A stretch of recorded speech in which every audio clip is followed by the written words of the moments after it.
ఈ సూర్యోదయం ద్వాపరయుగానికి చివరి సూర్యోదయం. కలియుగం ప్రవేశించబోతున్న ఆ క్షణం నిశ్శబ్దంలో భయానక గంభీరత నింపింది. ఈ విషయం తెలియని ప్రకృతిలోని చెట్లు, జంతువులు, పక్షులు, నదులు, పర్వతాలు అన్నీ ఆ శ్రీకృష్ణుడి వేణుగానాన్ని వింటూ పరవశించిపోతున్నాయి. నది జలపాతాలు ఆ రాగానికి తాళం వేసినట్లుంది. ప్రతి అణువు ఆ మధుర స్వరంతో నిండిపోయింది. ఆ సమయం సముద్రం అలలు ఎప్పుడెప్పుడు అతి సుందరమైన ద్వారకను తనలో కలుపుకోవాలనే చూస్తున్న సమయం. ఆ సమయం దేవుడు కూడా తన కర్మఫలాన్ని అనుభవించాలి అని నిరూపించబోయే సమయం.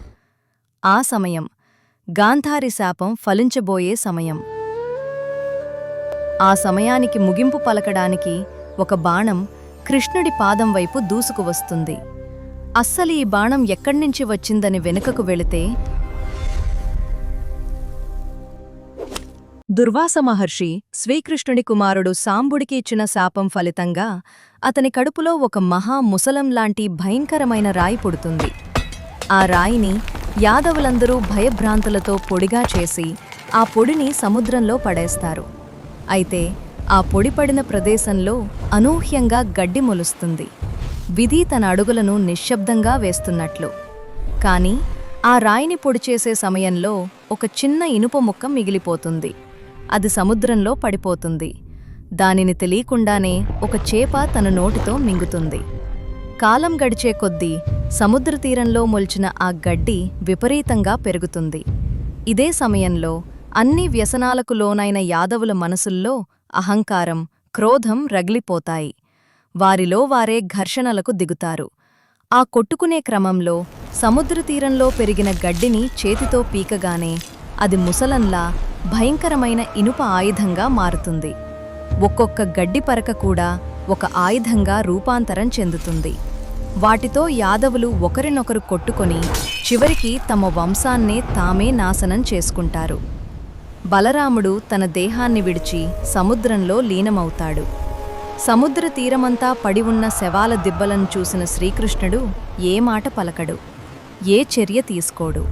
మౌనంగా అడవిలోకి నడిచివెళ్ళి ఒక చెట్టు కింద శాంతంగా పడుకొని తన అవతారానికి ముగింపు పలికే ఆ క్షణాన్ని ఎదురుచూస్తూ, విధిని అంగీకరించి ఎదురుచూస్తూ ఉండగా, త్రేతాయుగంలో రాముడు చేతులలో చనిపోయిన వాలి మళ్లీ జరుడుగా ఒక వేటగాడిలా ద్వాపరయుగంలో పుడతాడు. జరుడు సముద్రపు తీరంలో చేపలు పట్టడానికి వెళ్ళినప్పుడు తనకొక పెద్ద చేప దొరుకుతుంది.